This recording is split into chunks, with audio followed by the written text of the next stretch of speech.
नमस्कार मित्रांनो, मी वैभव कुलकर्णी. आपण बघत आहात स्वनिर्मिती. एक मित्र आपला एक असा असतो की जो आपलं शोषण करत असतो, सतत शोषण करत असतो, गोचिड बनून आपलं आयुष्य पितो रक्त पिल्यासारखं. कुठलाही उपक्रम हाती घ्या, संकल्प सोडा, ह्यानं मध्ये टांग घातलीच म्हणून समजा. 99% कशाला 100% लोक यशापासून वंचित राहतात ते याच्याचमुळे. दुसरी गोष्ट म्हणजे कुठलाही व्यवसाय उभा करताना आपल्याला लागतो फायनान्स. पण त्याहीपेक्षा एक महत्त्वाची गोष्ट लागते, ती मिळाली की बाकी सगळ्या गोष्टी सहज होऊन जातात. तर ती गोष्ट काय आहे आणि ती कशी मिळवायची यावरही आपण आज बोलणार आहोत.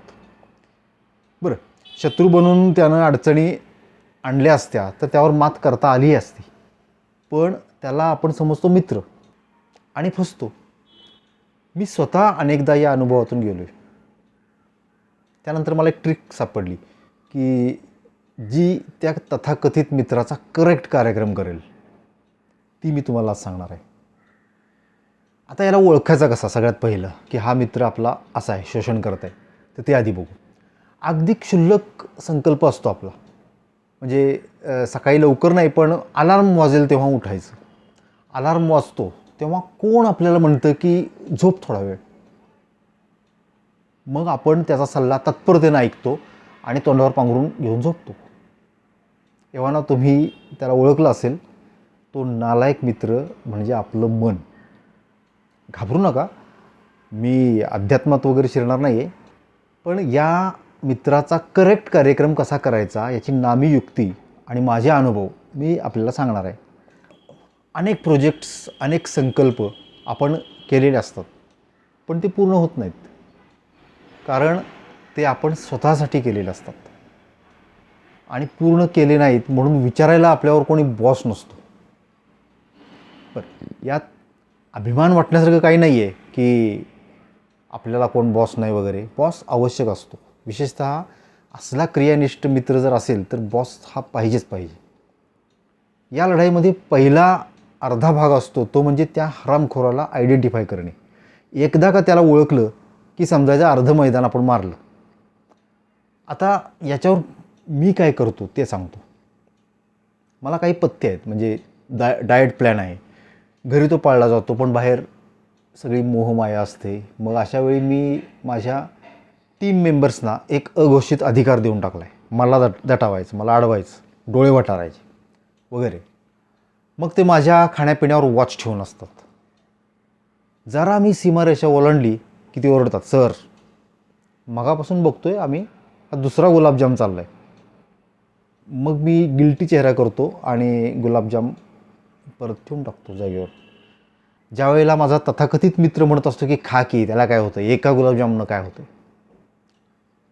टीम मेंबर्सनाही मला ओरडायला मजा येते की सरांना ओरडायला मिळालं तर त्यांना आनंद वाटतो. आपल्याही शत्रूची परस्पर गेम होते. आणि हो, या मित्रावर अशा प्रकारे कारवाई करताना आणखी एक जण आडवा येऊ शकतो बरं का. तो म्हणजे आपला अहंकार. तो तर स्वतःला आपणच समजतो, म्हणजे मित्र वगैरे नाही, मीच तो. तर त्यालासुद्धा जास्त भाव द्यायचा नाही बरं का. आपण बॉस नेमायचा आपल्या व्यतिरिक्त. म्हणजे आपण अहंकार जो आपल्याला स्वतः समजतो, तो मन, ह्या सगळ्याच्या व्यतिरिक्त एक वेगळा माणूस बॉस म्हणून नेमायचा. व्यायामाचं आणि ह्या मित्राचं तर काय वाकडं आहे सालं काही कळत नाही. व्यायाम करायचं म्हटलं की यानं हरणं दाखवायला सुरुवात केलीच. मी माझ्या व्यायामाची सूत्र माझ्या मुलीच्या हातात देऊन टाकलीत. जरा मी काही टाळाटाळ केली की ते मुद्दाम करायला लावते. अजिबात लाड चालत नाही तिथे. आपल्याला काय, शत्रूचा बिमोड होतो आणि आपली मोहीम फत्ते होते. 2-1 महिन्यांपूर्वी माझा मित्र सुरेश कुंभार म्हणाला की सर तुमचं चॅनल आहे, मॉनिटाईज आहे, एवढे 25,000च्या वर सबस्क्रायबर्स आहेत, तुम्ही त्याच्याकडे लक्ष का देत नाही, त्याच्यावर 6-6 महिने व्हिडिओ टाकत नाही तुम्ही. तर त्याच्यावर त्या मित्रानं, म्हणजे माझ्या त्या मित्रानं तथाकथित वेळ नाही पासून ते कॅमेरा नाही, हे नाही, ते नाही, अशी बरीच कारणं सांगितली. तत्काळ माझ्या लक्षात त्याची गेम आली. मी सुरेशला बॉस करून टाकलं आणि पुढच्या आठवड्यापासून लक्ष घालतो असा शब्द दिला. आता सुरेश वरचेवर मला कॉल करतो, रिमाइंडर देतो, ॲक्शन घेतली नसेल तर जाब विचारतो. म्हणून मी आज तुमच्यासमोर हा विषय ठेवू शकतो. सुरुवातीला मी म्हटलं की कुठलाही प्रोजेक्ट हातात घेताना किंवा व्यवसाय सुरू करताना फायनान्सरपेक्षाही महत्त्वाची गोष्ट लागते, ती म्हणजे बॉस. आपण आपल्या आजूबाजूच्या लोकांना विविध विभागाचे बॉस केलं पाहिजे आणि आपणही कुणासाठी तरी बॉस झालो पाहिजे. आपण स्वतःचे बॉस कधी नाही होऊ शकत. खूप कमी केसेसमध्ये ते होऊ शकतं, जनरली नाही होत. माझा एक मित्र आहे राहुल कुलकर्णी, तो ॲक्टर आहे. रणदीपुडाच्या सावरकरमध्ये ज्यानं नामदार गोखलेंची भूमिका केली होती तो राहुल.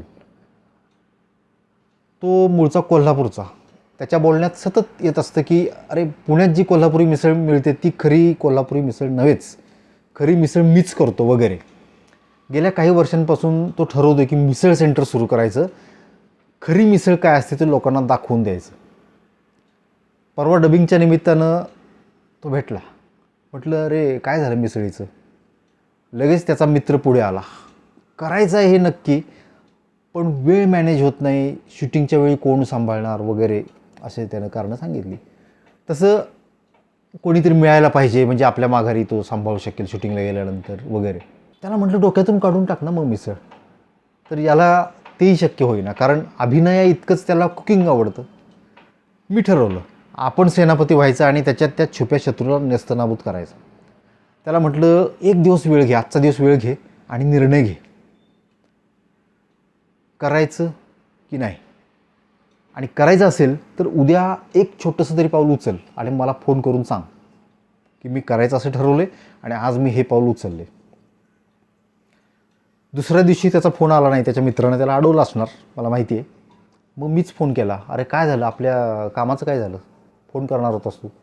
तर म्हणाला हां मी ठरवलं करायचं आणि आज मी फूड लायसन्सची वगैरे माहिती काढली आहे, आणि पुढचे जे काही अपडेट्स आहेत ते मी देत राहीन. चला थोडंसं तरी त्याच्या मित्राला मी गप्प बसवू शकलो. मला समाधान वाटलं. आता बघूया त्याचं पुढं काय होतं आहे. प्रत्येक नवीन व्यवसाय सुरू करणाऱ्याला असा बाहेरून पाठिंबा देणाऱ्याची, मॉरल सपोर्ट देणाऱ्याची गरज असते, जी फायनान्सरपेक्षाही महत्त्वाचा रोल करते. फायनान्सर वगैरे सगळ्या गोष्टी नंतर येतात. त्यानं हातपाय हलवायला सुरुवात केली की सगळ्या गोष्टी येतात. हातपाय हलवण्यासाठी त्याला सपोर्ट द्यायला लागतो आणि हा अत्यंत महत्त्वाचा रोल असतो, जो खूप दुर्लक्षित आहे. आणि हा करायला पैसे लागत नाहीत, हे सगळ्यात महत्त्वाचं. एक कॉल केला की आपलं काम होतं. कुठलंही व्यसन लागण्याचं आणि सोडवायचं असूनसुद्धा न सुटण्याचं एकमेव कारण म्हणजे सुद्धा हाच हलकट मित्र. आपल्याला स्वतःला जर कुठल्याही व्यसनापासून सुटका करून घ्यायची असेल तर हाच उपाय आहे. दुसऱ्या कोणाला तरी बॉस करा, त्याचीच संगत धरा. दुसऱ्याच्या डोळ्यातलं कुसळ दिसतं पण स्वतःच्या डोळ्यातलं मुसळ दिसत नाही, अशी एक म्हण आहे. ही जर पॉझिटिव्हली घेतली तर आपण म्हणू ओके तू माझ्या डोळ्यातलं कुसळ काढ, मी तुझ्या डोळ्यातलं कुसळ काढतो, एकमेका सहाय्य करू, अवघे धरू सुपंथ, निंदकाचे घर असावे शेजारी. विषय आवडला असेल तर लाईक करा. आपण वेगळी काही युक्ती वापरत असाल तर कमेंटमध्ये नक्की सांगा. आपल्या खऱ्या मित्राला, आपल्या मानलेल्या बॉसला जरूर हा व्हिडिओ पाठवा आणि अशाच चर्चा करण्यासाठी चॅनल सबस्क्राईब करा. धन्यवाद.